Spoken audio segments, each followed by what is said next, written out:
शिवतनयं वरिष्ठं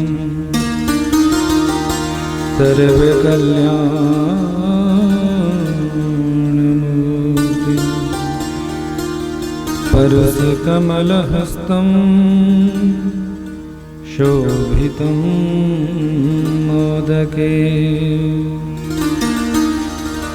अरुणपुष्पमाला व्यालयज्ञोपवीति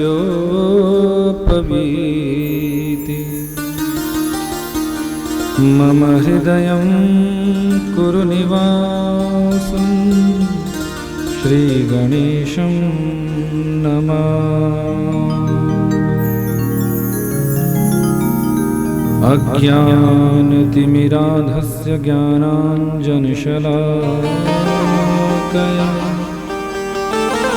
चक्षुरुन्मीलितं येन तस्मै श्रीगुरवे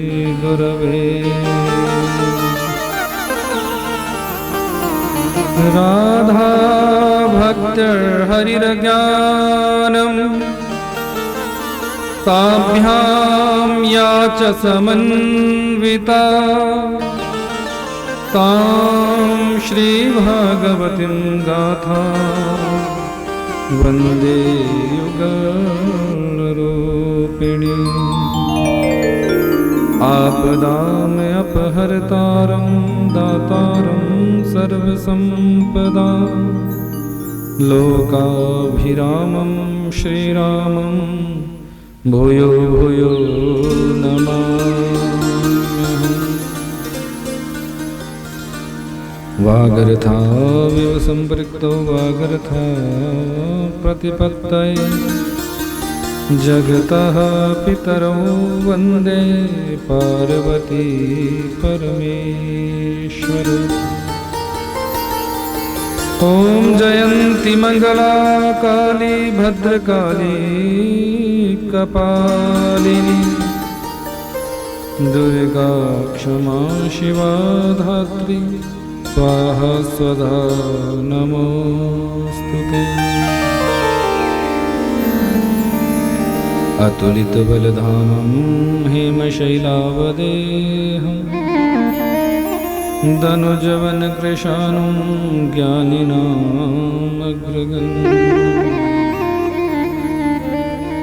सकलगुणनिधानं वानराणामधीशं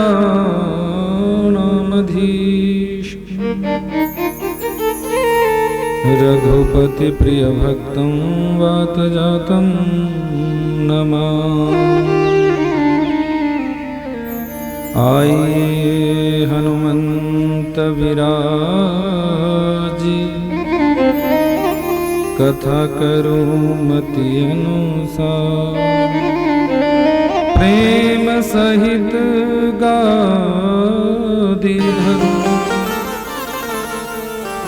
विराजिए पवन कुमार।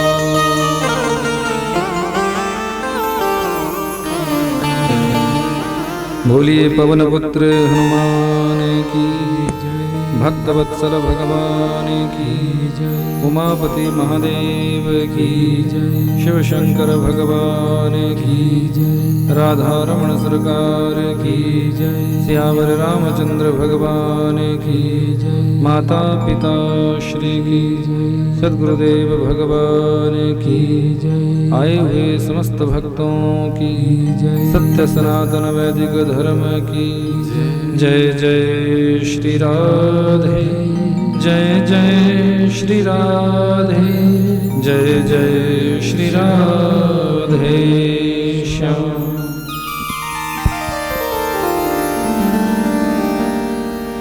परम मंगल में परात्पर अखिलेश्वर अकारण करुणा प्रणालय भक्त वांछित कल्पतरो अनेक अनेक लोकों के एकमात्र अधिष्ठाता चराचर सृष्टि के एकमात्र अधिनायक परब्रह्म परमात्मा की वांगमयी प्रतिमूर्ति श्री शिव महापुराण ऋग्वेद, यजुर्वेद, सामवेद, अथर्ववेद रूपी विद्वान ब्राह्मण मंडली, बृहस्पतिवती यज्ञाचार्य जी, सरस्वती जी की विशेष कृपा दृष्टि को लिए हुए मेरे समस्त संगीताचार्य, राजा परीक्षितवत, संपूर्ण यजमान परिवार, आयोजक परिवार, इस परम पुनीत प्रांगण में आयोजित श्री शिव महापुराण कथा का रसास्वादन करने हेतु समुपस्थित मेरी प्यारी माताएं, बहनें, बच्चे और बुजुर्ग,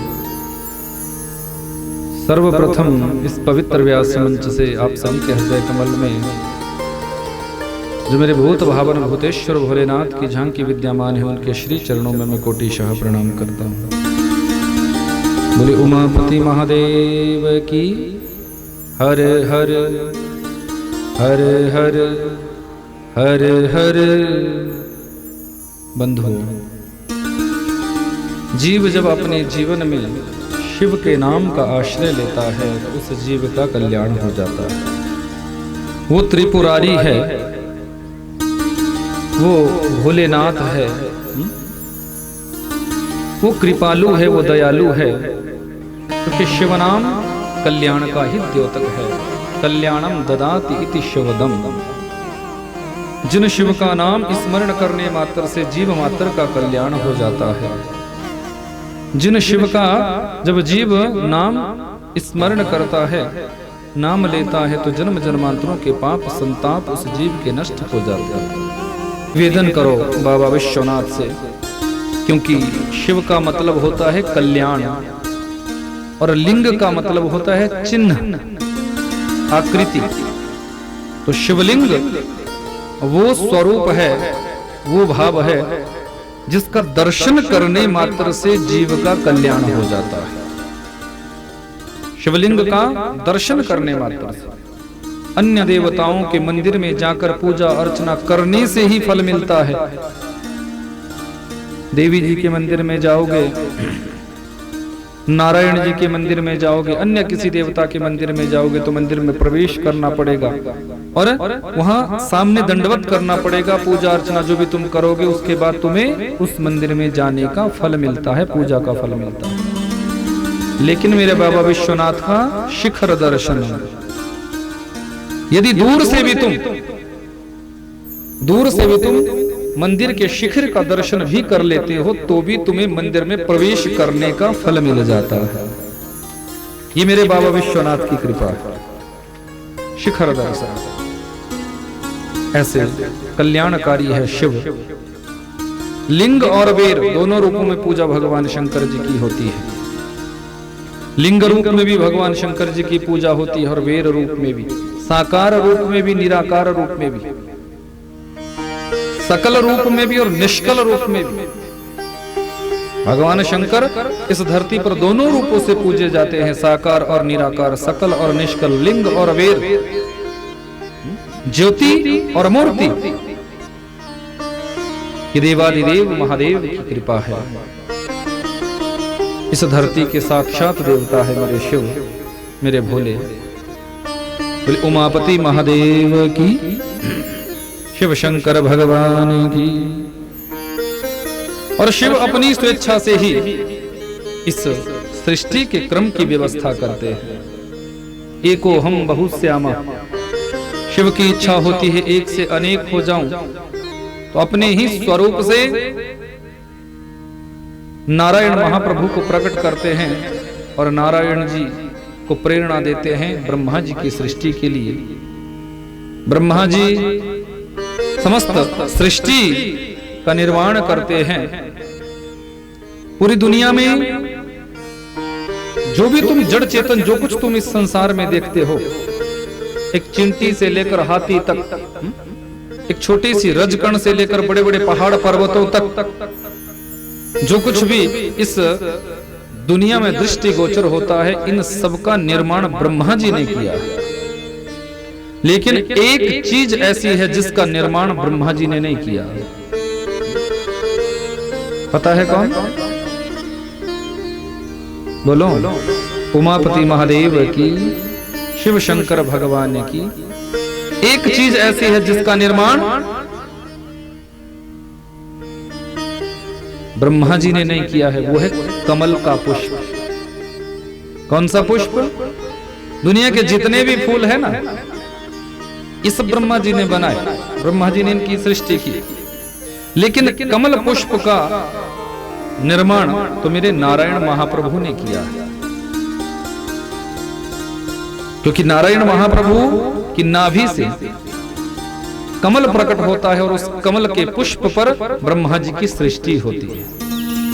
उमापति महादेव की, शिव शंकर भगवान की, और भगवान शंकर जी के लिए कमल का पुष्प अति प्रिय है, और देवी लक्ष्मी जी के लिए भी कमल का पुष्प अति प्रिय है। कारण क्योंकि कमल के पुष्प की सृष्टि, कमल के पुष्प का निर्माण साक्षात नारायण जी ने किया। दीपावली पर जब आप पूजा करते हो ना, दीपावली की रात्रि में स्थिर लगन में चर स्थिर द्विस्वभाव, ये तीन प्रकार के लगन होते हैं।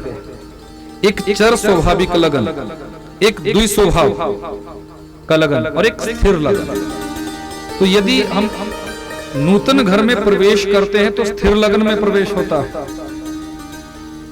जब वधू प्रवेश करवाया जाता है तो वहां भी स्थिर लगन देखा जाता है। ऐसा ना हो कि प्रवेश तो करवा रहे हैं पर ये घर से बाहर ही रहे, चर लगन में प्रवेश हो जाएगा तो फिर वो टिकेगी नहीं घर में, फिर वो घूमती रहेगी। इसलिए हमारे आचार्य ब्राह्मण लोग वधू प्रवेश का जो लगन मुहूर्त देखते हैं वो स्थिर लगन में देखते हैं, जिससे कि ये लक्ष्मी रूप में आ रही है तो स्थिरता बनी रहे, घर की स्थिरता बनी रहे। और गृह प्रवेश भी जब करवाया जाता है तो वहां भी स्थिर लगन देखा जाता है। चर लगन होगा या द्विस्वभाव लगन होगा तो फिर घर में स्थिरता नहीं बनी, घर में भी स्थिरता नहीं रहेगी, लक्ष्मी जी की स्थिरता नहीं रहेगी, संपन्नता की स्थिरता नहीं रहेगी। तो आचार्य ब्राह्मण लोग फिर स्थिर लगन में ही गृह प्रवेश करवाते हैं, स्थिर लगन में ही वधू प्रवेश करवाते हैं, और स्थिर लगन में ही तुम लक्ष्मी जी का पूजन करते हो। तो भगवान शंकर जी ने अपनी माया से उन सहस्र कमलों में से एक कमल को हटा दिया, अदृश्य कर दिया है। और नारायण महाप्रभु यहाँ कमल पुष्पों से अर्चन कर रहे थे। अर्चन करते करते जब एक कमल पुष्प कम देखा तो नारायण महाप्रभु सोचने लगे मैं तो गिनकर लाया था, पूरे कमल पुष्प थे पर एक कम हो गया, कैसे? अब पूजा का नियम होता है कि जब आप पूजा करनी प्रारंभ कर देते हो तो उस पूजा को बीच में नहीं छोड़ा जाता। यदि आप पूजा के क्रम को बीच में ही तोड़ते हैं, बीच में ही रोकते, किसी भी देवता की पूजा प्रारंभ करो तो जब तक वो पूजा पूरी ना हो जाए तब तक आपको विश्राम नहीं लेना चाहिए। हाँ, उस देवता की पूजा पूरी हो जाए, वो क्रम आपका पूरा हो जाए, उसके बाद आप विश्राम ले सकते हैं। भले ही एक एक देवता की पूजा आप विश्राम लेकर करो, पर जिस देवता की पूजा प्रारंभ कर देते हैं उस देवता की पूजा को आपको पूरा ही करना चाहिए। और हम लोग गलती यही करते हैं कि हम पूजा तो करते हैं पर बीच में 10 बार विश्राम ले लेंगे, फिर पूजा करते करते या पूजा कराते कराते आप विश्राम दे दोगे तो वो देवता जी तो प्रतीक्षा कर रहे हैं। बोले जल बोला था अर्पण करने के लिए, अभी जल की आचमनी आएगी कहां से? अभी यजमान जी तो विश्राम के लिए उठ गए। अब वो वहां प्रतीक्षा करें, यहाँ मंत्र आचार्य ब्राह्मण बोल देते हैं। अब मंत्र हो चुका है, देवता प्रतीक्षा कर रहा है कि जल आएगा, पर यजमान जी तो विश्राम में है, तो फिर कहां से आएगा? ये नियम नहीं है। नियम ये है कि जिस देवता का तुम पूजन प्रारंभ करते हो तो क्रमबद्ध रूप से उस देवता के उस पूजन को आप पूरा करो। और संकल्प जो पूरा नहीं करता वो नरकगामी होता है। संकल्प जब तुमने जीवन में ले लिया तो उस संकल्प को पूरा करो। वो संकल्प तुम्हारा छूटना नहीं चाहिए, वो संकल्प तुम्हारा अधूरा नहीं रहना चाहिए। अब नारायण महाप्रभु ने संकल्प लिया था सहस्त्रार्चन करने के लिए, पर भगवान शंकर जी ने परीक्षण करना चाहा है और एक कमल पुष्प को अदृश्य किया है। जब एक कमल पुष्प अदृश्य हुआ है तो नारायण महाप्रभु विचार करते हैं कि मेरी पूजा तो बीच में ही छूट जाएगी। यदि मैंने पूरे कमल पुष्पों से भगवान शंकर जी की आराधना नहीं की, अर्चना नहीं की, तो मेरा नियम भंग हो जाएगा, मेरी पूरी पूजा विफल हो जाएगी। फिर नारायण महाप्रभु ने विचार किया कि मुझे तो कमल नयन कहा गया। वेद पुराण शास्त्र मुझे कमल नयन कहते हैं। कमल नयन का मतलब है जिसके नयन कमल की तरह है, कमल सदृश जिसके नयन हो। यदि मैं कमल नयन हूं, यदि संत महात्मा भी मेरी वंदना करते हैं, यदि वेद पुराण सब ये कहते हैं मुझे कमल नयन की उपाधि दी गई है, तो क्यों ना मैं अपने उस नेत्र रूपी कमल पुष्प को ही आज भगवान शंकर जी के श्री चरणों में समर्पित करूं और अपने पूजा के क्रम को पूरा करूं। उमापति महादेव की कमल नयन। भगवान शंकर जी की पूजा को पूरा करने के लिए नारायण महाप्रभु ने अपना नेत्र निकाला है और शिवलिंग की सामने समर्पित कर दिया है। जैसे ही अपना नेत्र समर्पित किया है, भगवान शंकर प्रकट हो गए हैं और तुरंत नारायण महाप्रभु को अपने हृदय से लगा लिया है।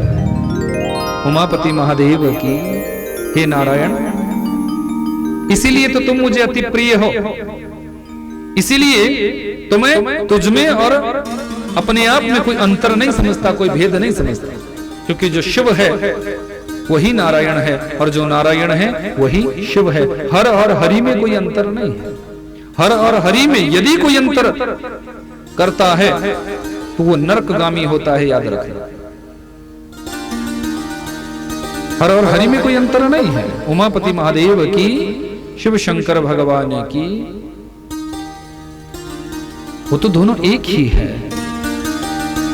बस एक लीला का दर्शन कराने के लिए, एक लीला को इस संसार में दिखाने के लिए वो रूप बदलते रहते हैं।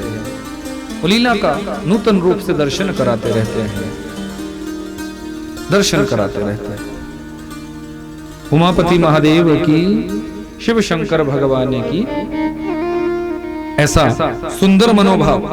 उन दोनों में कोई अंतर नहीं है, वो दोनों एक ही है।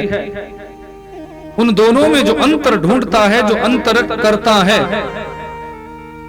उसको कभी शिव की प्राप्ति नहीं हो सकती, उसके जीवन में कभी नारायण की प्राप्ति नहीं हो सकती। भगवान शंकर जी ने उसी समय नारायण महाप्रभु को एक दिव्य शस्त्र प्रदान किया, जिस दिव्य आयुध का नाम है सुदर्शन चक्र। भगवान शंकर जी ने कहा, जाओ नारायण, मैं तुम्हारी भक्ति से प्रसन्न हूं और तुम्हें ये सुदर्शन चक्र भेंट करता हूं। इस सुदर्शन चक्र की काट किसी भी शस्त्र में नहीं है। ये सुदर्शन चक्र आपके मन से चलेगा। जब तुम मन से सोच लोगे तो उसी समय तुम्हारी उंगली पर यह सुदर्शन चक्र प्रकट हो जाएगा और जिस भी शत्रु के लिए, जिस भी राक्षस के लिए आप इस सुदर्शन चक्र का प्रयोग करोगे तो ये विफल होकर कभी नहीं आएगा। ये सुदर्शन चक्र जिसके पीछे जाएगा उसका फिर काम समाप्त करके ही लौटेगा। उमापति महादेव की, शिव शंकर भगवान की, और हजारों दैत्यों का संहार तुम इस सुदर्शन चक्र से करोगे और जनमन मानस का कल्याण इस तुम्हारे सुदर्शन चक्र से हो जाएगा। शिव शंकर भगवान की ऐसा यहाँ सुंदर मनोभाव।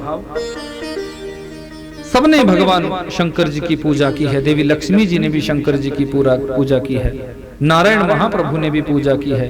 राम जी ने भी जब सेतु बांधा था, आप सभी को पता है ना, सेतु जब बांधने लगे थे तो सेतु बांधने से पहले प्रभु श्री राम जी ने भी वहां शंकर जी की पूजा की थी। भूत भावन भूतेश्वर भोलेनाथ की पूजा की थी, क्योंकि शिव इस संसार के देवता है, इस धरती के देवता है और इस धरती पर जो भी आता है, चाहे कोई देवी आए चाहे देवता आए, उनको शंकर जी की पूजा करनी ही पड़ती है।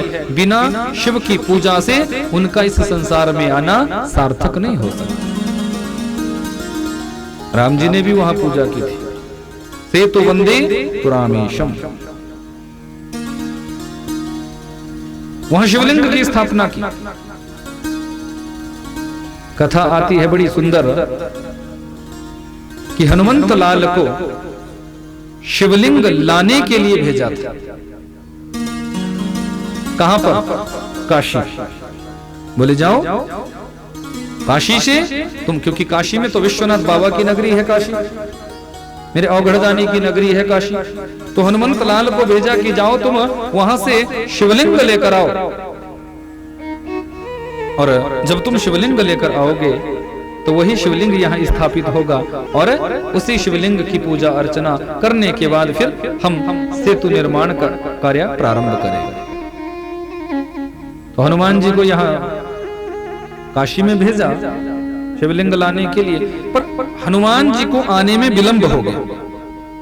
और यहाँ जो मुहूर्त निकाला हुआ था, जिस मुहूर्त में, क्योंकि हर पूजा का एक मुहूर्त होता है, मैंने बताया ना, लगन होता है, मुहूर्त होता है, बिना मुहूर्त से कोई पूजा नहीं होती। तो जो मुहूर्त यहाँ निकाला हुआ था गुरु वशिष्ठ जी ने, वो मुहूर्त निकला जा रहा था। जैसे ही मुहूर्त निकला जा रहा था तो प्रभु श्री राम जी को प्रेरणा हुई कि बस अब शिवलिंग का निर्माण हो जाना चाहिए, प्रतिष्ठा का मुहूर्त जा रहा है। तो वहीं पर प्रभु श्री राम जी ने समुद्र के किनारे बालूका को, रेत को, जो समुद्री क्षेत्र का रेत होता है, उसी को इकट्ठा किया और पार्थिव शिवलिंग का निर्माण कर दिया।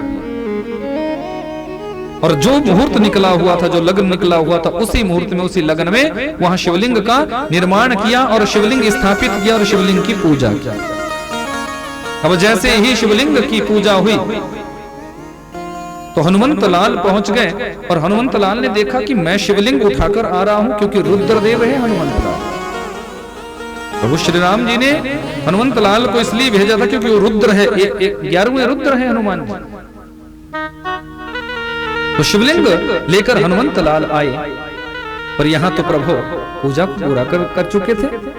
अब हनुमंत लाल की आंखों में अश्रु झरने लगे। प्रभु, मैं काशी से इस दिव्य शिवलिंग को लेकर आया और आपने यहाँ बालूका की पार्थिव शिवलिंग बनाकर उसकी पूजा कर दी। मेरे द्वारा लाए गए इस शिवलिंग का क्या अर्थ रह जाएगा, क्या भाव रह जाएगा? तो प्रभु श्री राम ने कहा, हनुमंत लाल, तुम्हें आने में विलंब हुआ था, यहाँ मुहूर्त निकला जा रहा था, तो मैंने उस मुहूर्त में इस शिवलिंग का निर्माण कर दिया। पर तुम चिंता मत करो, तुम्हारी ये सेवा व्यर्थ नहीं जाएगी, तुम्हारी ये सेवा व्यर्थ नहीं जाएगी। मैं यहीं पर दक्षिण की तरफ इस शिवलिंग को स्थापित कर रहा हूं। जो भी आगे चलकर यहाँ रामेश्वरम शिवलिंग की पूजा करने आएगा और रामेश्वरम शिवलिंग की पूजा करेगा, उसके बाद तुम्हारे द्वारा स्थापित इस हनुमतेश्वर शिवलिंग की पूजा करनी पड़ेगी। यदि इस आनंद ही आनंद बरस रहा,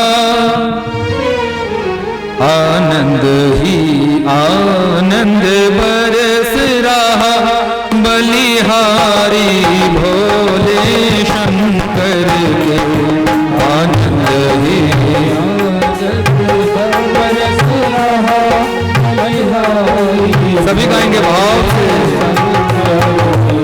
आनंद ही आनंद बरस रहा, बलिहारी भोले शंकर के आनंद ही।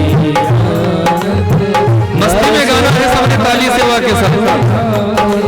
भोले शंकर आनंद ही आनंद बरस रहा, बलिहारी भोले शंकर के आनंद ही आनंद बरस रहा। हे बाबा विश्वनाथ भोले शंकर के।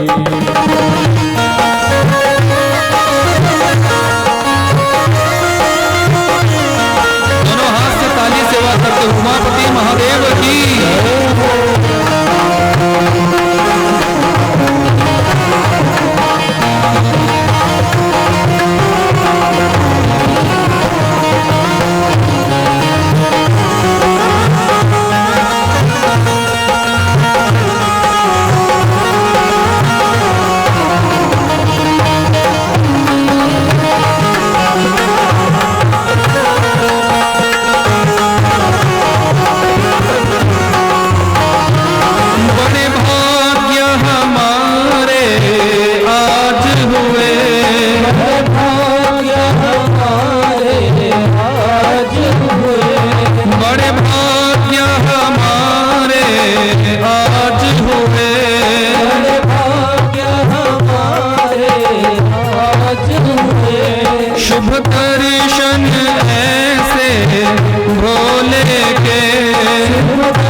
भारत भूमि पावन कीनी, भारत भूमि बलिहारी भोले शंकर पावन कीनी, भारत भूमि बलिहारी भोले शंकर आनंद ही आनंद बरस रहा बलिहारी भोले शंकर के आनंद ही आनंद। हे भूत भावन भोलेनाथ महेश्वर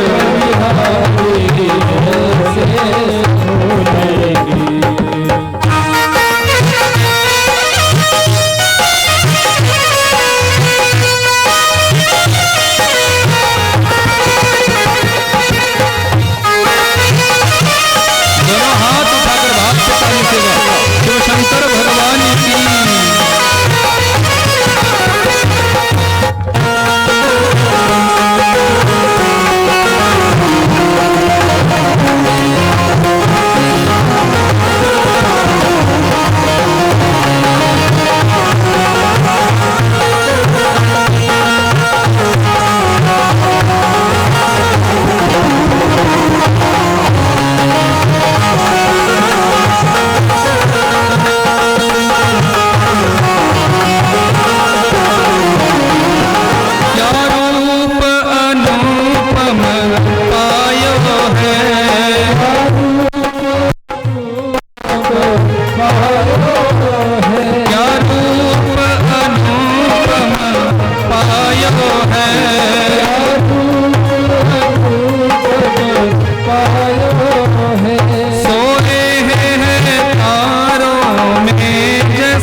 हमारे शास्त्र कहते हैं कि मनु महाराज की संतान होने से हम सभी मानव बने हैं।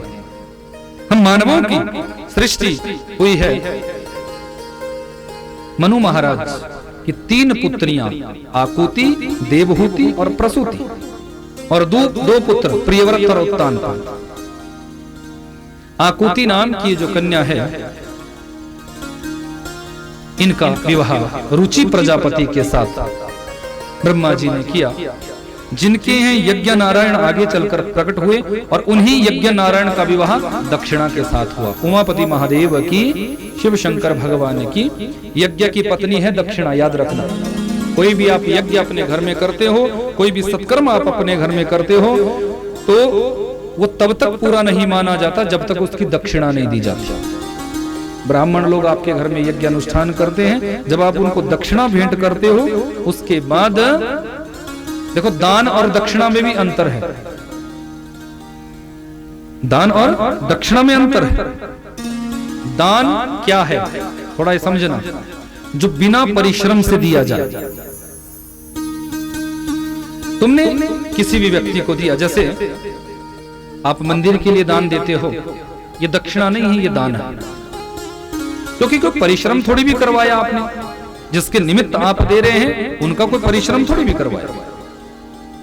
जो बिना परिश्रम से दिया जाए वो दान है, और जो परिश्रम करने के बाद दिया जाए, यानी ब्राह्मण लोग आपके यहाँ आते हैं, यज्ञ करते हैं, यज्ञ करने के बाद आप उनको दक्षिणा देते हो, जो भी धन देते हो, कुछ भी आप भेंट करते हो, वो दक्षिणा है, क्योंकि परिश्रम करने के बाद आपने उनको दिया। लेकिन दान क्या है, जो बिना परिश्रम से दिया जाए।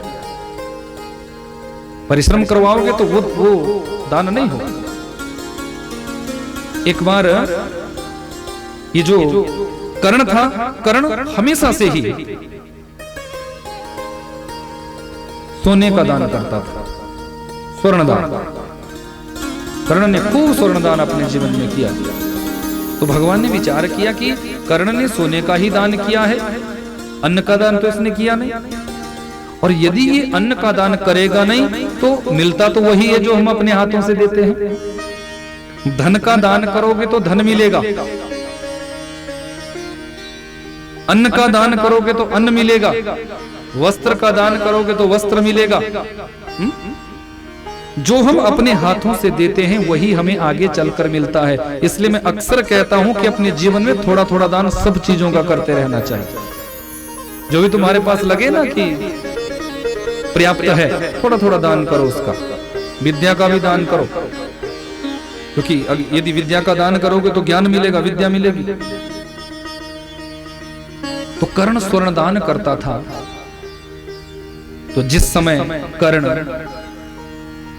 मृत्युशैया पर पड़ा हुआ था, कुरुक्षेत्र के मैदान में बाण लगा हुआ है, शरीर से रक्त बह रहा है, प्रभु का हृदय पिघला कि कर्ण बड़ा दानवीर है, इसने अपने जीवन में बड़ा दान किया है, पर इसके हाथों से अन्न दान नहीं हुआ। मैं एक बार इसके हाथों से अन्न दान ले लूं, जिससे कि फिर इसे आगे चलकर अन्न की प्राप्ति हो जाए। तो भगवान ने तुरंत ब्राह्मण का रूप धारण किया, क्योंकि दान का अधिकारी ब्राह्मण ही होता है, याद रखना। तो भगवान ने ब्राह्मण का रूप धारण किया और कर्ण जहां पड़ा था, कर्ण के पास चले गए। हे दानवीर कर्ण, मैंने तुम्हारी दानवीरता बड़ी सुनी है, तुम्हारे दरबार से कोई खाली नहीं जाता। तो ये भिक्षुक भी, ये ब्राह्मण भी तुम्हारे पास मांगने के लिए आया है, तुम मुझे कुछ दान दो, कुछ दान दो। कर्ण कहने लगा, ब्राह्मण देवता आए भी तो इस समय जब मैं रणरंग में पड़ा हुआ हूं, इस रणरंग में मैं पड़ा हुआ हूं, तब मेरे पास आए हो। मेरे यहां चले जाओ, मेरे दरबार में जाओ, और जो आपको दान चाहिए वो वहां से ले लो। जितना सोना आपको चाहिए मेरे दरबार से आपको मिल जाएगा। भगवान कहने लगे, कर्ण मुझे तो आपके हाथों से चाहिए, तुम्हारे राज्य में नहीं जाऊंगा, तुम्हारे क्षेत्र में नहीं जाऊंगा, मुझे तो कर्ण के हाथों से दान चाहिए। भगवान चाहते कि एक बार बस ये कह देता कि चलो 5 मुट्ठी 10 मुट्ठी अन्नदान मैंने तुम्हें दिया, बस इतना भी बोल देगा तो भी मैं उसको स्वीकार करूंगा और फिर भी इसे अन्नदान का पूरा फल दे दूंगा। पर कर्ण कहने लगा कि आप मुझसे चाहते हैं तो मैं यहाँ क्या दे सकता हूँ। बोले, ये तो आप जानो, बस 10 मुट्ठी 20 मुट्ठी अन्नदान बोल दो, मैं स्वीकार कर लूंगा। कर्ण सोचता है, ऐसे कैसे बोल दूं, जो चीज मेरे पास है ही नहीं उसको मैं कैसे कह सकता हूं कि ये मैंने दान में दे दी। कर्ण को स्मरण हुआ, हाँ मेरे मुख में एक सोने का दांत है, मैं और तो कुछ दे नहीं सकता, पर ये सोने का दांत आपको दान में दे सकता हूं, ये सोने का दांत आपको मैं दान में दे सकता हूं। अब कर्ण निसहाय पड़ा हुआ है। अब कर्ण ने सोचा, इसमें सोने के दांत को तोड़ू कैसे। तो सामने एक पत्थर पड़ा था, तो कहा, हे ब्राह्मण देवता, इस पत्थर को उठाकर मेरे पास दे दो। भगवान कहने लगे, सुनो, यदि मैं परिश्रम करूंगा, पत्थर उठाकर तुम्हारे हाथों में दूंगा, तो वो फिर तेरे द्वारा दिया गया दान दान नहीं होगा, वो फिर दक्षिणा बन जाएगा। मैंने परिश्रम किया, और मैं तो तेरे हाथों से दान लेना चाहता हूं, और दान बिना परिश्रम के दिया जाता है। यदि तुमने मुझसे परिश्रम करवाया तो उसके बाद तेरे द्वारा दिया गया जो दान है वो दान नहीं कहलाएगा, वो फिर दक्षिणा में परिवर्तित हो जाएगा। तो कर्ण आगे बढ़ा है, जैसे कैसे आगे बढ़ा और उस पत्थर को उठाया। भगवान फिर भी बात टालना चाहते थे कि ये इसको न देता, बस इतना कह देता कि मैंने 10 मुट्ठी अनाज आपको दान दे दिया, 10 मुट्ठी अन्न आपको दान दे दिया, मैं स्वीकार कर लूंगा। भगवान तो चाहते हैं, भगवान ने बातों को बदलना चाहा, पर कर्ण ने उसी समय उस पत्थर को उठाया और अपने दांतों में मारा है। सोने का दांत तोड़ा है, भगवान को समर्पित करने लगे। बोले लो ये सोने का दांत, ये मैं आपको दान दे रहा हूं। भगवान ने फिर बात को बदलना चाहा कि अब भी ये मना कर दे, अब भी ऐसा कह दे कि अन्न दान मैं कर रहा हूं।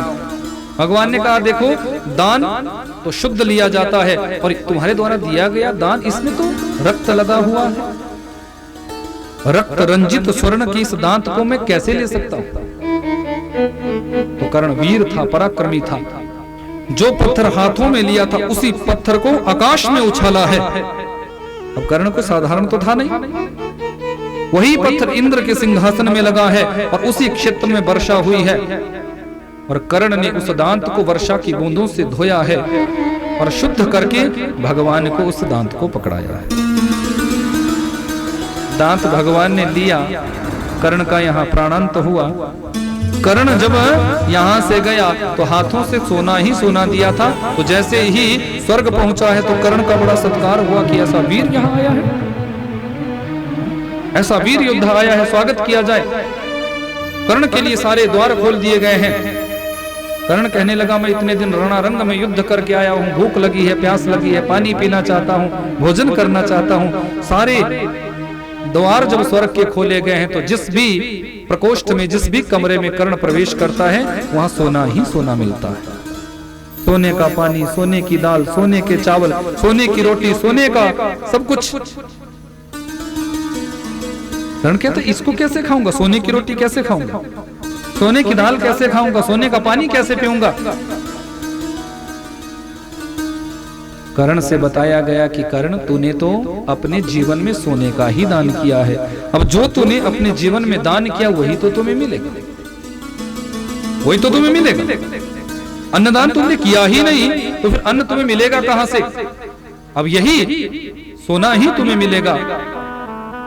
जब तक हमारा शरीर जलाया न जाए तब तक उस शरीर में आत्मा आ भी सकती है, प्राण आ भी सकते। कई बार आपने सुना होगा कि कोई मृत हो जाता है, दुनिया के लिए मर जाता है, पर उसका एक अंग हल्का हल्का हिलता रहता है और एक दिन बाद, 2 दिन बाद भी उसमें प्राण आ जाते हैं और वो खड़ा हो जाता है।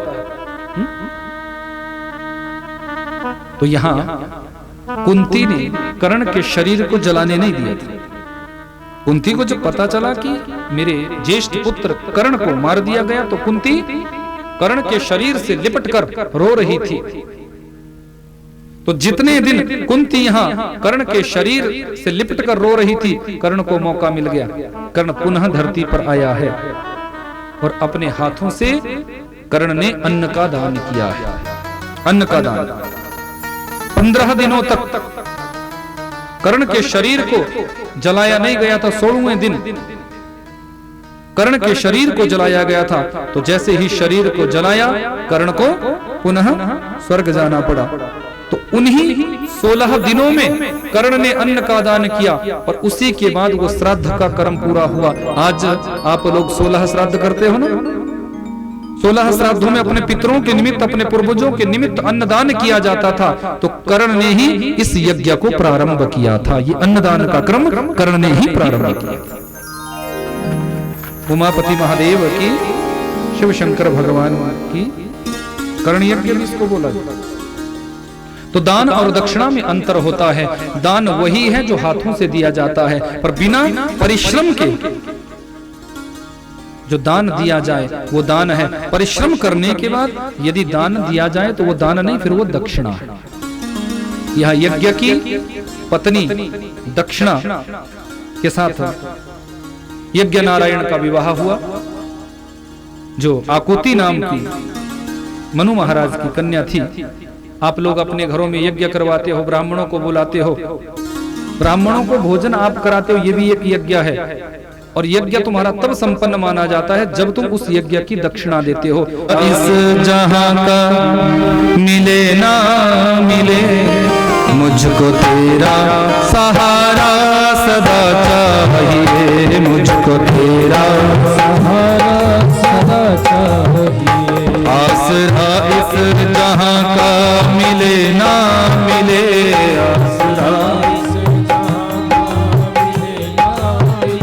मुझको तेरा सहारा सदा चाहिए, मुझको तेरा सहारा सदा चाहिए। चांद तारे फलक पर दिखे ना दिखे, तारे फलक पर दिखे ना दिखे, चांद तारे फलक पर दिखे ना दिखे,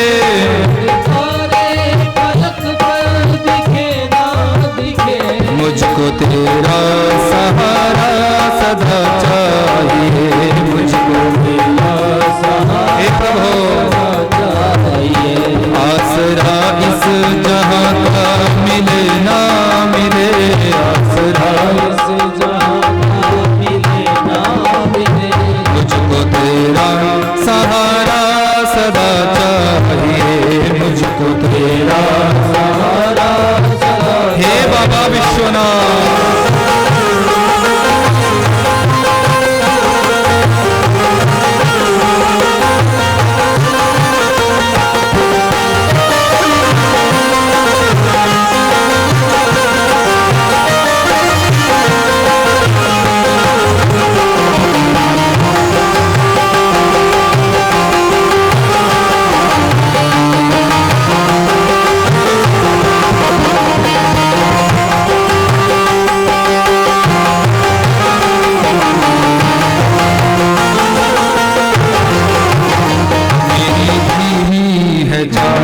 और पथ है विशाल, मेरी धीमी है जान और पथ है विशाल, मेरी धीमी है जान और पथ है विशाल, मेरी धीमी है जान और पथ है विशाल। हर कदम पर मुसीबत है तू ही संभाल, कदम पर मुसीबत है तू ही संभाल। पैर मेरे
जहाँ देखो वही है भरम ही भरम, देखो वही है भरम ही भरम। मेरी चाहत की दुनिया बसे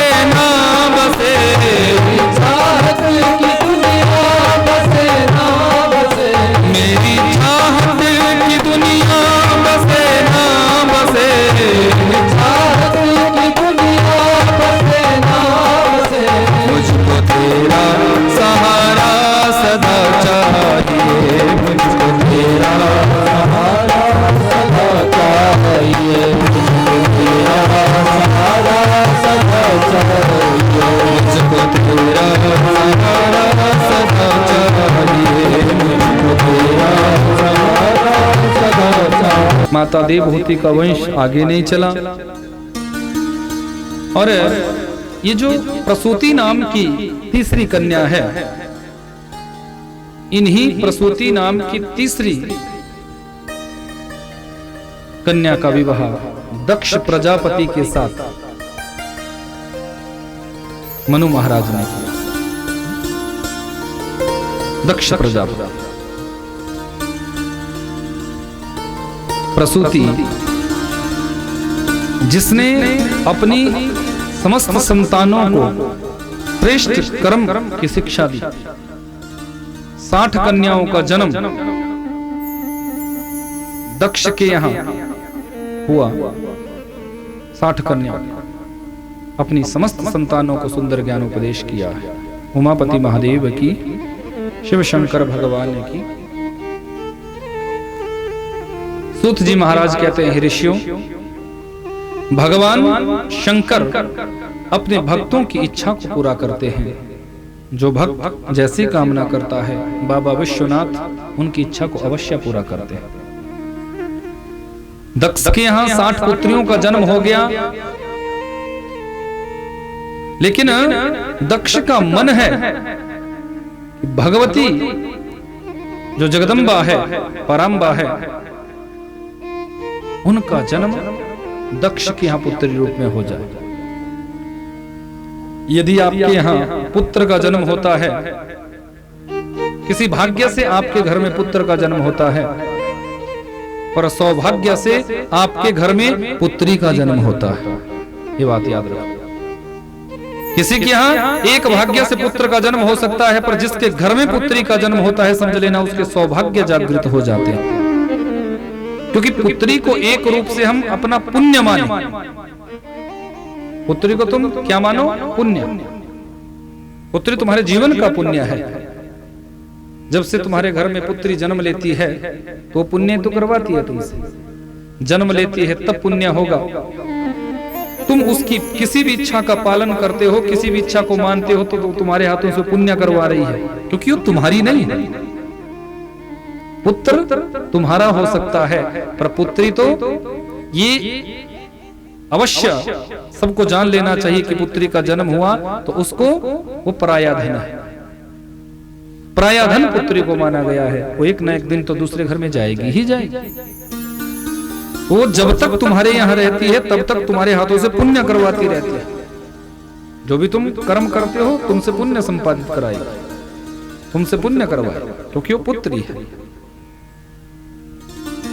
हमारे शास्त्रों में पुत्री को पुण्य का ही स्वरूप बताया है। जब तक रहेगी तब तक पुण्य कराएगी, और जिस दिन जाएगी उस दिन भी तुम्हारे हाथों से पुण्य कराएगी। कन्यादान महादान होता है। जिस दिन तुम उसका कन्यादान करोगे ना, उस दिन भी तुम्हारे हाथों से पुण्य करा कर जाएगी। और जब तक जहां रहेगी तब तक जो तुम देते रहोगे तो तुम धन दोगे तो धन कोश का पुण्य बढ़ेगा, अन्न दोगे तो अन्न कोश का पुण्य बढ़ेगा, वस्त्र दोगे तो वस्त्रों का पुण्य बढ़ेगा। जो भी तुम अपनी बहू बेटियों को, बहन बेटियों को देते हो, तुम्हारे घर का पुण्य बढ़ता रहता है। दक्ष के मन में इच्छा है कि साक्षात भगवती यदि पुत्री बनकर आ जाए तो अवश्य ही भगवान शंकर जी के साथ उनका विवाह हो सकता है। तो मां भगवती की आराधना की है, और मां भगवती की कृपा से दक्ष के यहां साक्षात जगदम्बा पुत्री बनकर आई है। बोलिए सती महारानी की, उमापति महादेव की, शिव शंकर भगवान की। यहां कि दक्ष कन्या प्रसूतश्च व्याप्तमेवं चराचरं पातालतलमारभ्य सत्यलोकावधि ध्रुवम्। दक्ष की संतानों से ही ये पूरी सृष्टि आच्छादित होगा, ऐसा शिव पुराण में आया। दक्ष ने इतनी संतानों को उत्पन्न किया। आज भी प्रसूति, आज भी जो लेबर रूम होता है ना, जिसमें बच्चे उत्पन्न होते हैं हॉस्पिटलों में लेबर रूम के बाहर लिखा होता है, हिंदी में कभी पढ़िएगा, एक तरफ होगा लेबर रूम लिखा और दूसरी तरफ होगा प्रसूति कक्ष। क्या लिखा होता है? प्रसूति कक्ष। आज भी माता प्रसूति को याद किया जाता है, आज भी, क्योंकि माता प्रसूति की संतानें इस चराचर सृष्टि में व्याप्त हुई। उमापति महादेव की, शिव शंकर भगवान की, जो भी शंकर जी की पूजा अर्चना करता है, वंदना करता है, भगवान शंकर उनके समस्त इच्छाओं को पूरा करते हैं। सूत जी महाराज कहते हैं, ऋषियों, एक अद्भुत कथा आपको सुनाएं कि भगवान शंकर ऐसे दयालु है, ऐसे कृपालु है कि कोई भी किसी भी भाव से उनकी अनजाने में भी पूजा कर दे तो भी बाबा प्रसन्न हो जाते। तो काम्पिल्य नगर में एक यज्ञदत्त नाम के ब्राह्मण हुए, और ये जो यज्ञदत्त नाम के ब्राह्मण हैं, इनके एक पुत्र हुआ, नाम है गुणनिधि। पिता तो बड़े सत्यकर्मी थे, दान पुण्य करने वाले, मंत्रोच्चारण करने वाले, पूजा पाठ करने वाले, लेकिन ये जो गुणनिधि था, ये कुसंग के प्रभाव से इसका चरित्र दूषित हो गया। मैं अक्सर कहता हूं कि अपने बच्चों को सत्संग से जोड़े रखो। तुम्हारे बच्चे जब सत्संग से जुड़े रहेंगे तो तुम्हारे बच्चों के ऊपर कुसंग प्रभाव नहीं डाल सकते। महाभारत में बड़ी सुंदर कथा आती है मदालसा की। मदालसा के घर में जो भी बच्चा पैदा होता था, मदालसा बचपन में ही उन्हें सत्संग करा देती थी। जब थोड़ा सा वो समझने योग्य होते थे ना, तो उसी समय अपने उन बच्चों को सत्संग करा देती थी, क्योंकि पहली गुरु माँ होती है, याद रखना। माँ चाहे अपने बच्चे को संत बना सकती है, माँ चाहे अपने बच्चे को भक्त बना सकती है, माँ चाहे अपने बच्चे को शूरवीर बना सकती है, माँ चाहे अपने बच्चे को ज्ञानी बना सकती है, माँ चाहे अपने बच्चे को चोर और डाकू भी बना सकती है। निर्भर करता है माँ की परवरिश पर कि माँ अपने बच्चे की परवरिश कैसी करती है। बचपन से अच्छा बनाना चाहोगे तो बच्चा अच्छा बनेगा, और यदि माँ अच्छे संस्कार बच्चों को नहीं देगी तो बच्चे तुम्हारे बिगड़ेंगे। कोई नहीं बचा सकता, कोई नहीं सुधार सकता। कोई स्कूल यूनिवर्सिटी ऐसी नहीं बनी है कि तुमने बिगाड़ दिया और उसमें जाकर वो सुधर जाए।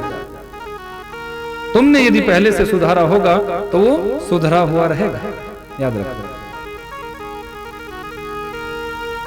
अब मदालसा अपने पुत्रों को बड़ा सुंदर ज्ञानोपदेश करती है, और जो भी बच्चा पास बैठता है बताती है, बेटा तुम शुद्ध हो, बुद्ध हो, शाश्वत हो, दिव्य हो, चिन्मय हो, इस संसार में बंधने के लिए तुम नहीं आए हो। तुम्हारा जीवन इस संसार में भटकने के लिए नहीं है। तो मदालसा के सभी पुत्रों पर ऐसा ज्ञान का असर पड़ता है कि वो सभी बाबा जी बन जाते हैं, विरक्त मार्ग पर, वैराग्य मार्ग पर चल पड़ते हैं। बाबा जी बनना कोई आसान बात नहीं, बड़ा कठिन है। वैराग्य के पथ पर जाना, विरक्ति के पथ पर जाना कोई सहज कार्य नहीं है, कोई आसान कार्य नहीं है।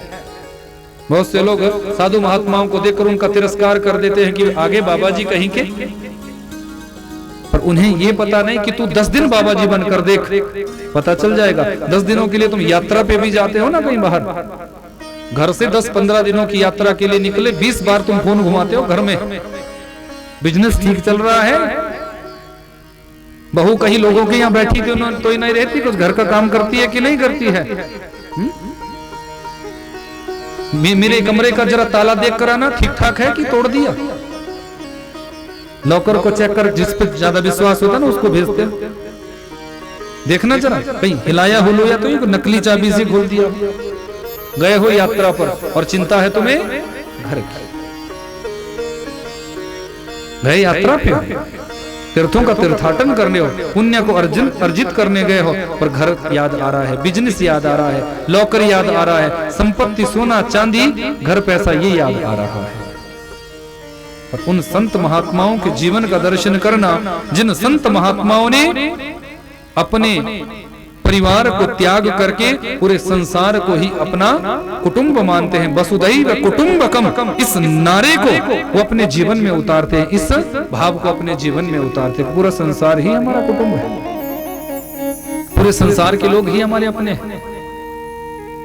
फिर हम ऐसे संतों का तिरस्कार करें, ऐसे साधु महात्माओं का तिरस्कार करें, ऐसे तपस्वियों का तिरस्कार करें। जो संतों का तिरस्कार करता है, जो ब्राह्मणों का तिरस्कार करता है, समझ लेना वो हिंदू हो ही नहीं सकता। क्योंकि यदि हिंदू धर्म का कोई आधारशिला है तो वो है हमारे राष्ट्र के, इस दुनिया के संत और ब्राह्मण। यदि संत और ब्राह्मणों का तिरस्कार हो जाएगा तो हिंदू धर्म की ईंट को तुम खुद ही हिला रहे हो।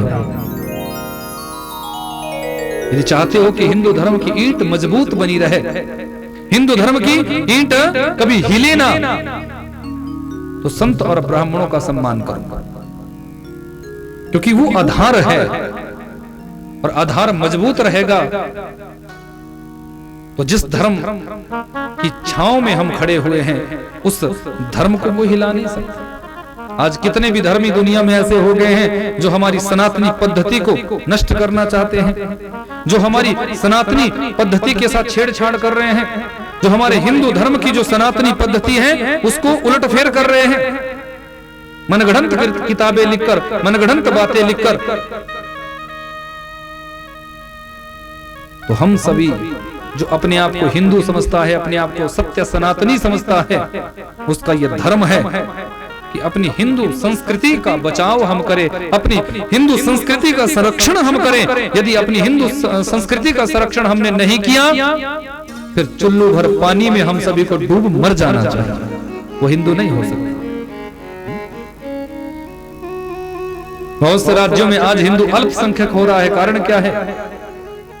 हम लोग ही अपने धर्म का खंडन करने लग जाते हैं। हम लोग जिन संत ब्राह्मण, जो संत ब्राह्मण नींव है, आधार है, उस आधार को ही हम मिटा देना चाहते, उसको हिला देना चाहते हैं। तो निवेदन करना चाहूंगा आप सभी से कि जो हमारे धर्म की आधारशिला है उनका संरक्षण करना, उनका संवर्धन करना, उनका सहयोग करना, ये प्रत्येक हिंदू का कर्तव्य है। तब हम हिंदू कहलाने के योग्य बनते हैं। उमापति महादेव की, शिव शंकर भगवान की। तो माता मदालसा ने सबको विरक्त बना दिया, सबको विरक्त। पतिदेव आए, देवी मेरे समस्त पुत्रों को आप विरक्त मार्ग पर भेज रही हैं, तो मेरा वंश कैसे चलेगा? कोई एक पुत्र तो ऐसा रखो जो कम से कम मेरे राज्य को संभाले, मेरे वंश को आगे बढ़ाए। तो मदालसा ने पति की बात को स्वीकार किया और सबसे जो छोटा पुत्र है अपने उस छोटे पुत्र को घर गृहस्थी की शिक्षा दी। बेटा अलर्क, देखो पिता की आज्ञा का पालन करना, माँ की आज्ञा का पालन करना, बड़े बुजुर्गों का सादर सत्कार करना और अपनी संपूर्ण प्रजा को संतान तुल्य मानना, प्रजा के कष्ट को अपना कष्ट मानना, ऐसा ज्ञानोपदेश माता मदालसा ने अलर्क को दिया है। जब माता पिता दोनों वैराग्य मार्ग पर जाने लगे तो अलर्क चरणों में गिरा है, माँ आपने मेरे समस्त भाइयों को विरक्त मार्ग पर भेज दिया, मुझे इस संसार में छोड़कर जा रही है, तो आधार तो देकर जाओ, कुछ जीवन की व्यवस्था तो देकर जाओ। तो माता मदालसा ने एक कागज पर कुछ लिखा और उसको बंद करके ताबीज में उसको बंद किया है और अलर्क के गले में डाल दिया। बेटा अलर्क, जब तुम्हें इस संसार में भटकाव लगे, जब ये तुम्हें ऐसा लगे कि अब संसार से मेरी विरक्ति हो रही है, गृहस्थ से मेरी विरक्ति हो रही है, इस संसार से मेरी विरक्ति हो रही है, तो फिर इस ताबीज को खोलकर पढ़ लेना, तेरा कल्याण हो जाएगा। माता मदालसा अपने पतिदेव के साथ वैराग्य मार्ग पर गई। समय व्यतीत हुआ। एक दिन अलर्क के मन में भटकाव हुआ। 10 इंद्रियां मानो अपनी अपनी ओर खींच रही है, समस्त इंद्रियां मान लो अपनी अपनी ओर खींच रही है। तो अलर्क को ऐसा लगा कि अब मैं क्या करूं, कहां जाऊं? क्योंकि जब हमें कोई समस्या आती है, जब कोई परेशानी आती है, तो हम अपने से बड़ों से पूछते हैं, माता पिता से तुम पूछते हो, सदगुरु से तुम पूछते हो, या फिर जो भी तुम्हारे बड़े बूढ़े होते उनके पास जाकर तुम पूछते हो कि इस समस्या का समाधान कैसे होता है, और बड़े बुजुर्ग उस समस्या का समाधान दे देते हैं। अलर्क को भी स्मरण हुआ कि माँ ने जाते जाते मेरे गले में ये ताबीज पहनाया था। इसको खोला तो इस पे लिखा हुआ था, संगः सर्वात्मना त्याज्य। बेटा अपने जीवन में कुसंग का त्याग करो और सत्संग को जीवन में अपनाओ। जब तक जीवन में सत्संग नहीं आएगा हम पूर्ण विवेकी नहीं बन सकते, और जिस दिन सत्संग जीवन में उतर आएगा उसी दिन हमारा पूर्ण विवेक जागृत हो जाता है। उस समय तुलसीदास जी ने भी रामचरितमानस में लिखा ना कि बिनु सत्संग विवेक न होई, बिनु सत्संग विवेक न होई, बिनु सत्संग विवेक न होई, बिनु सत्संग विवेक न होई। राम कृपा बिनु सुलभ न सोई, राम कृपा बिनु सुलभ न सोई, बिनु सत्संग विवेक न होई, राम कृपा बिनु सुलभ न सोई।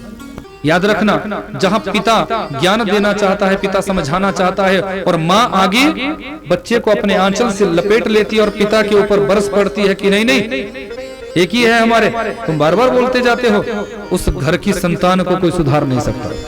उस संतान की इकलौती, वो संतान बिगड़े ही बिगड़े, उसको कौन नहीं सुधार सकता। ये दुष्ट बुद्धि का हो गया। पाप कर्म जब करने लगा तो पिता ने घर से इसे निकाल, बोले जा, बहिष्कार कर दिया, ऐसा पुत्र मुझे चाहिए नहीं, बहिष्कार कर दिया है। ये जब घर से निकला तो कर्म तो कभी कुछ करता नहीं था, अब भूख प्यास से तड़फता तड़फता, भूख लगी है, कुछ पाना चाहता है, पर पाएगा कहां से जब कुछ करता कमाता नहीं, कुछ है ही नहीं। तो भटकता भटकता ये गांव के बाहर एक शिव मंदिर है, उस शिव मंदिर में प्रवेश करता है। रात्रि का समय था, रात्रि का समय, और ये गुणनिधि उस शिव मंदिर में प्रवेश करता है। और जैसे ही शिव मंदिर में प्रवेश किया, घनघोर अंधकार था, कुछ दिख नहीं रहा। अब उस समय ये लाइट तो होती नहीं थी उस जमाने में कि स्विच ऑन किया और लाइट ऑन हो गई, ऐसा तो था नहीं। अब पूजा पाठ करके लोग जा चुके थे, दीप जो जलाया होगा वो शांत हो गया होगा। अब रात्रि में गया, भूख से तड़प गए, जो कुछ कहीं मिला नहीं। इसने शिव मंदिर में प्रवेश किया और अपने अंग के वस्त्र को निकाला। अपने शरीर पर जो वस्त्र पहना हुआ था, फटा पुराना धोती, पहले धोती ही चलती थी, नीचे भी धोती और ऊपर भी धोती, तो अपने अंग के वस्त्र को निकाल कर उसमें इसने अग्नि लगाई और उस वस्त्र को जलाकर इसने उस शिव मंदिर में उजाला किया, प्रकाश किया, दीप जलाया। और जो शिव पर नैवेद्य चढ़ा हुआ था, उस नैवेद्य को उठाकर ये खाने लगा है, अपनी भूख को शांत करने लगा। उसी समय गांव के लोग आए, जब उजाला देखा कि मंदिर में उजाला हुआ है, कोई चोर आ गया है, कोई चोर आ गया है, गांव के लोग आए और मंदिर में घुसे हुए इस गुणनिधि को देखा तो गांव के लोगों ने पीट पीट कर इसे मार डाला। ये मर गया। अच्छा कर्म तो किया नहीं था, तो तुरंत यमराज के दूत सामने खड़े हो गए ले जाने के लिए। पर इसने अंतिम समय में शिव नैवेद्य को पाया था, शिव प्रसाद को पाया था। इसलिए जो शिव नैवेद्य पाता है, शिव का दर्शन करता है, अंतिम समय में शिव का नाम लेता है, बाबा औघड़दानी इसी पूजा से प्रसन्न हो जाते हैं। बाबा विश्वनाथ ने तुरंत अपने गणों को आदेश दिया, जाओ मेरे परम भक्त को इन यमदूतों के चंगुल से छुड़ाकर लेकर आओ। उमापति महादेव की, शिव शंकर भगवान की। नमः शिवाय ओम नमः शिवाय, हरे हरे भोले नमः शिवाय। इसीलिए तो मैं कहता हूं कि अपने जीवन में शिव नाम को गाओ, अपने जीवन में शिव नाम को गाओ। चलते फिरते उठते बैठते हर एक परिस्थिति में भगवान शंकर जी का नाम लेना चाहिए, इस धरती के देवता। जब आप शंकर जी का नाम लेते हो, औघड़दानी बाबा विश्वनाथ का नाम जपते हो, तो ऐसा नहीं हो सकता कि शिव नाम गाने से, शिव नाम जपने से तुम्हारा कल्याण ना हो। गंगाधराए शिव गंगाधराए, हरे हरे भोले गंगाधरा,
उमापति महादेव की जय। अंतिम समय में गुण निधि ने शिव नैवेद्य का भक्षण किया, शिव प्रसाद को पाया। भगवान के पार्षद आ गए और मात्र प्रसाद पाने से ही यमराज के दूतों से इसे छुड़ाया है और अगला जन्म राजा अरिंदम के घर राजपुत्र बनकर, दम बनकर ये पैदा हुआ। इनका नाम है दम। देखो अंतिम समय में शिव नैवेद्य पाने का फल देखिए। शंकर जी का नैवेद्य पाने मात्र से राजकुल में जन्म हो गया, राजा का पुत्र बनकर आया। पर इतना स्मरण रहा कि पिछले जन्म में मैंने कोई दीप नहीं जलाया था, मैंने कोई पूजा नहीं की थी, कोई अर्चना नहीं की थी। अपने शरीर के वस्त्र को जलाकर, अपने शरीर के वस्त्र को जलाकर मैंने शिव मंदिर में उजाला किया था। भोले बाबा उसी को ही दीप दान समझ बैठे। ऐसे दयालु है, ऐसे भोलेनाथ। भोलेनाथ से निराला कोई और नहीं। आपने कभी भोले राम या भोले कृष्ण नहीं सुना होगा? सुना है किसी ने? भोले राम या भोले कृष्ण या भोले ब्रह्मा? क्या सुनते हैं? भोले नाथ। मेरे शंकर भोले हैं, मेरे शिव भोले हैं। इसी से प्रसन्न हो गए। मेरे मंदिर में दीपदान किया, मेरे मंदिर में दीपदान किया, राजपुत्र बना दिया, राजा के यहां जन्म दे दिया। पूर्व जन्म की स्मृति है कि मैंने दीप दान किया था बाबा, इसी से प्रसन्न हो गए थे और यहाँ राजपुत्र बनने का मुझे सौभाग्य मिला। कालांतर में पिता का मरण हुआ तो राजगद्दी पर ये दम बैठा। अब इसने देखो, इसको दीप दान करने का ही भाव जागृत हो गया। इसने क्या किया? यदि किसी के पास पद प्रतिष्ठा आ जाए ना तो उसका दुरुपयोग नहीं करना चाहिए, उसका सदुपयोग करना चाहिए। ऊंचा पद आपको मिल जाए, किसी अच्छी पदवी पर आप जाए तो अपने जीवन में उस अच्छी पदवी को प्राप्त करके उसका दुरुपयोग मत करो, हो सके तो उसका सदुपयोग करो, जन कल्याण का भाव रखो। क्योंकि पद अधिक देर तक नहीं रहते। जितने भी पद वाले हैं ना, एक दिन इनको भूत बनना पड़ता है ना। भूतपूर्व प्रधान, भूतपूर्व मंत्री जी, भूतपूर्व संतरी जी, भूतपूर्व खंत्री जी। लगता है ना सबके आगे भूत। हनुमान जी से पूछा, सबको जब राम जी दे रहे थे तो हनुमान जी से पूछा, हनुमान जी आप भी कुछ पद मांगो, जो पद आपको चाहिए मैं दूंगा। तो हनुमान जी ने निवेदन किया, प्रभु मुझे कोई पद नहीं चाहिए, मुझे किसी पद, मैं भूत नहीं बनना चाहता, क्योंकि चिरंजीवी है हनुमान जी। हनुमान जी का कभी मरण नहीं होता, हनुमान जी चिरंजीवी है। अश्वत्थामा बलिर्व्यासो हनुमानश्च विभीषण कृपा परशुरामश्च सप्तैता चिरंजीविना।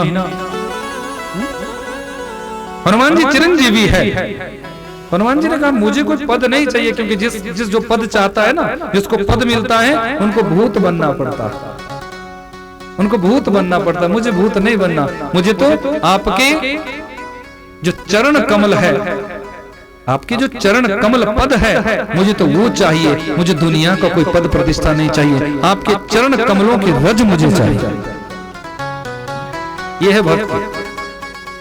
जिसके अंदर भक्ति होती है वो पद के पीछे नहीं भागता, वो प्रभु के चरण कमलों की रज के पीछे भागता।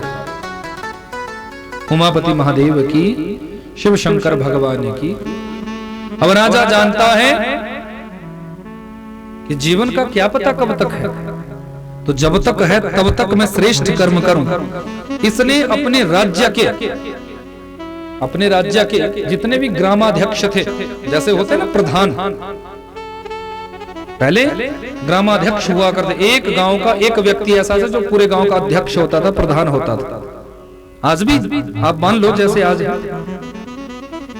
तो समस्त ग्रामाध्यक्षों को अपने राज्य में बुलाया, अपने राज्य के जितने भी ग्रामाध्यक्ष थे, और सबसे कहा कि हमारे क्षेत्र में जितने भी शिव मंदिर हैं, उन शिव मंदिरों में जाकर दीपदान करवाओ, ज्योत जगवाओ। ऐसा कोई भी मंदिर नहीं रहना चाहिए, चाहे गांव के बाहर हो, चाहे गांव के अंदर हो, चाहे जंगल में हो, चाहे पहाड़ी पर हो, चाहे समुद्र के किनारे हो, चाहे नदी के किनारे हो। जितने भी मेरे राज्य में शिव मंदिर हैं, आप सभी का ये कर्तव्य है, आप सभी की ये ड्यूटी है कि आप सभी को वहां व्यक्तियों का चयन करके प्रत्येक शिव मंदिर में दीपदान करवाओ। किसी भी मंदिर में अंधेरा नहीं रहना चाहिए, किसी भी शिव मंदिर में अंधेरा नहीं रहना चाहिए। दीपदान करो, दीपदान करवाओ। सभी को भेज दिया, प्रत्येक मंदिरों में रोज दीप जलने लगे। और मैंने आपको बताया था कि शिव मंदिर में दीप जलाने का बड़ा महत्व है। प्रदोष काल में जो संध्या वेला होती है ना, संध्या वेला में जो दीप दान करता है बाबा विश्वनाथ के मंदिर में, शंकर जी के मंदिर में, वहां दीप दान करने का बड़ा महत्व है। हमारे जीवन के बड़े संकट एक दीप जलाने मात्र से ही बाबा दूर कर देते हैं। एक दीप जलाने मात्र से। यदि किसी का बच्चा मंदबुद्धि हो, बहुत से बच्चे ऐसे पैदा हो जाते हैं जिनको दिमाग अवस्था हो जाती है 20 वर्ष की और दिमाग होता है 5 साल के बच्चे जैसे। किसी का बच्चा बहुत ज्यादा पढ़ता हो पर उसको याद ना होता, बार बार वो याद करे और याद करना भी चाहता है, क्योंकि टीचरों की डांट पड़ती है, माता पिता की डांट पड़ती है, बड़ों की डांट पड़ती है, याद तो करना चाहता पर उसको याद होता नहीं। यदि ऐसा किसी के घर में बच्चा पैदा हो जाए और बार बार याद करने पर भी उसे याद ना हो, बार बार पढ़ने पर भी उसको कुछ भी स्मरण न रहता हो, तो उस बच्चे के हाथों से 5 बेल पत्र लेकर, उन 5 बेल पत्रों में गाय का शुद्ध घी, सींग वाली गाय, जर्सी वाली गाय नहीं, सींग वाली गाय का शुद्ध घी उन 5 बेल के पत्तों पर लगाए, अनामिका उंगली से घी पूरे पत्ते पर अच्छी तरह घी लगाए, और पूरे पत्ते पर घी लगाने के बाद उन पत्तों पर जब आप घी लगाओगे तो चावल के दाने उसमें फंस जाएंगे। तो 2 चावल के दाने और 5 तिल के दाने, श्वेत तिल होते हैं, श्वेत तिल, काले तिल नहीं, श्वेत तिल, ध्यान देना। 5 श्वेत तिल के दाने और 2 पत्ते चावल के अक्षत, जो मैंने बताया था, बिना जो कहीं से खंडित ना हो, टूटे ना हो, ऐसे उस जहां आपने घृत लगाया हो बीच वाले पत्ते पर, उस पत्ते पर उन 7 दानों को, 2 दाने चावल के और 5 दाने तिल के चिपका दे, और चिपकाने के बाद जो 2 पत्ते अलग बचते हैं, बीच वाले पत्ते में आपने चावल और तिल चिपका देने हैं, और 2 पत्ते जो बचेंगे उनमें लाल चंदन के टीके, दोनों में एक एक टीका लगाकर उसको उल्टी परिस्थिति में शिवलिंग के ऊपर चढ़ा देना है। ऐसा क्रम आपने 7 सोमवार या 7 प्रदोष, प्रदोष आता है ना, तो 7 प्रदोष या फिर 7 सोमवार बच्चे से इस कार्य को करवाएं। ऐसा करने से आपके बच्चे को स्मरण शक्ति बढ़ जाएगी और आपके बच्चे जो है बहुत अच्छा याद करेंगे और बहुत अच्छा आगे कर पाएंगे जीवन। भगवान शंकर देते हैं, ज्ञान वर्धन कराते हैं, ज्ञान बढ़ा देते हैं, आपके हृदय का ज्ञान बढ़ा देते हैं। जो नासमझ बच्चे होते हैं, मंद बुद्धि बालक होते हैं, उनकी बुद्धि कुशाग्र कर देते हैं महादेव। करके देखिएगा, महादेव जी की कृपा का वर्षण होगा। उमापति महादेव की, शिव शंकर भगवान की। तो समस्त ग्रामाध्यक्षों से दीप शिखा, दीप ज्वल, दीप दान करवाया। प्रत्येक मंदिर में अब दीप दान हो रहा है। कोई भी मंदिर ऐसा नहीं है जहां दीप ना जलता हो, जहां दीप ना जलाया जाता हो। प्रत्येक मंदिर में, शंकर जी के मंदिर में दीप दान हो रहा है। तो दीप दान करने से बाबा प्रसन्न हो जाते हैं। आपके घर का अंधकार, आपके घर की दरिद्रता, आपके घर का, यदि आपके घर में कोई बिजनेस ना चलता हो, आपकी दुकान का बिजनेस ना चलता हो, बिजनेस न बढ़ता हो, तो धन त्रयोदशी वाले दिन आप शिव मंदिर में जाकर 5 मिट्टी के दिए, 5 मिट्टी के दिए उत्तर दिशा की ओर, शंकर जी का जो वास है वो ईशान कोण में है, याद रखना। ईशान कोण में। अपने घर में कभी भी तुलसी ईशान कोण में नहीं रखनी चाहिए। पूर्व में और ईशान कोण में कभी तुलसी का गमला मत रखो, क्योंकि ये शिव का वास है, ईशान में शंकर जी का वास है। तो ईशान कोण की यानी पूर्व और उत्तर के बीच की जो दिशा है उसको ईशान कोण बोला जाता है। 4 दिशाएं हैं, 4 उपदिशाएं हैं, तो ये ईशान कोण है। और ईशान कोण की ओर आप तेल के 5 दिए, तिल का तेल भी ले सकते हो, सरसों का तेल भी ले सकते हो, घृत भी ले सकते हो। तो 5 दिए आप ईशान कोण में धन त्रयोदशी की रात्रि के समय में आप जगाकर आए और उन दियों के बीच में एक कमलगट्टा, कमल बीज जानते हो ना, कमल बीज, कमलगट्टा, एक कमलगट्टा उन दियों में डालकर आए। भगवान शंकर जी से निवेदन करें कि हे बाबा विश्वनाथ, आपके लिए ये हम दीप दान कर रहे हैं। आपकी कृपा से मेरा बिजनेस, मेरी दुकान, मेरे घर का कार्य अच्छा चलना चाहिए, संपत्ति अच्छी आनी चाहिए। ऐसा उपाय करने से जब आप लौट कर आते हो और अगले दिन फिर जाकर उन दीपकों में से, वो जो दीपकों के बीच में आपने कमल बीज रखे होंगे, कमलगट्टे रखे होंगे, उन कमलगट्टों को लाकर अपनी तिजोरी में रख देना, अपनी दुकान में रख देना, अपने खजाने में रख देना। आपका खजाना कभी कम नहीं होगा, उत्तरोत्तर क्रम से आपके घर का खजाना बढ़ता चला जाएगा। धन त्रयोदशी वाले दिन का उपाय, आगे पीछे नहीं, धन त्रयोदशी की रात्रि उमापति महादेव की, शिव शंकर भगवान की दीपदान किया है। तो जब इसका मरण हुआ तो बाबा विश्वनाथ इससे प्रसन्न हो गए कि इसने अपने जीवन में मेरे मंदिरों में दीपदान करवाया। इसका मरण हुआ और अगला जन्म इसका पुलस्त्य गोत्रीय विशर्वा ऋषि के यहाँ वैश्रवण के रूप में हुआ। यानी वैश्रवण कौन? जो कुबेर है। उमापति महादेव की, शिव शंकर भगवान की दीपदान करने मात्र से अगले जन्म में साधारण सा वो गुणनिधि, जिसने पहले अपना वस्त्र जलाया, फिर वस्त्र को जलाने से जो उजाला हुआ उससे बाबा खुश हुए, फिर इसे राजा के घर में जन्म दिया और वही दम बनकर आया और अगले जन्म में वही दम वैश्रवण कुबेर बना है भगवान शंकर जी की कृपा से। 10,000 वर्षों तक इसने काशी में साधना की। बाबा ने इसे अपनी अलकापुरी का साम्राज्य दिया, बिल्कुल कैलाश से बिल्कुल सामने अलकापुर, कुबेर बना दिया, धन का स्वामी, धनपति बना दिया। धनपति भगवान शंकर जी ने इसे बना दिया। दीप जलाने का भाव है, दीप बुझाने का नहीं। हम लोग गलती करते हैं, हम लोग अपने जीवन में दीप बुझाते हैं। अपने बच्चों को तुम शिक्षा देते हो, क्या करते हो? बच्चों का जन्मदिन होता है, कैंडल जलवाओगे, फिर उनको बुझवाओगे। दीप बुझाने से वंश का नाश होता है, धन का क्षय होता है, आयु का क्षय होता है, याद रखना। और दीप जलाने से धन की वृद्धि होती है और तुम्हारे वंश की वृद्धि होती है। इसलिए दीप जलाना चाहिए, बुझाना नहीं चाहिए। जब बच्चों के जन्मदिन आए ना, तो अपने बच्चों के जन्मदिन पर 5 दिए शिव मंदिर में जगवा कराओ।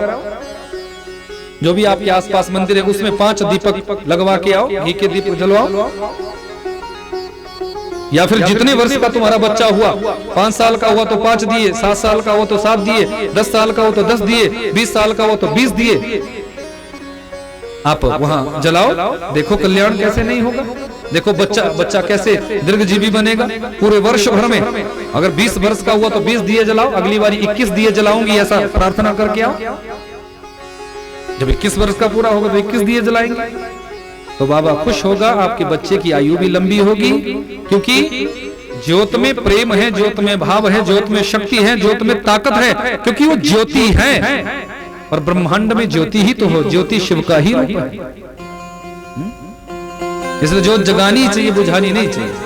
वो है ना एक भाव, ज्योत से ज्योत जलाते चलो और प्रेम की गंगा बहाते चलो।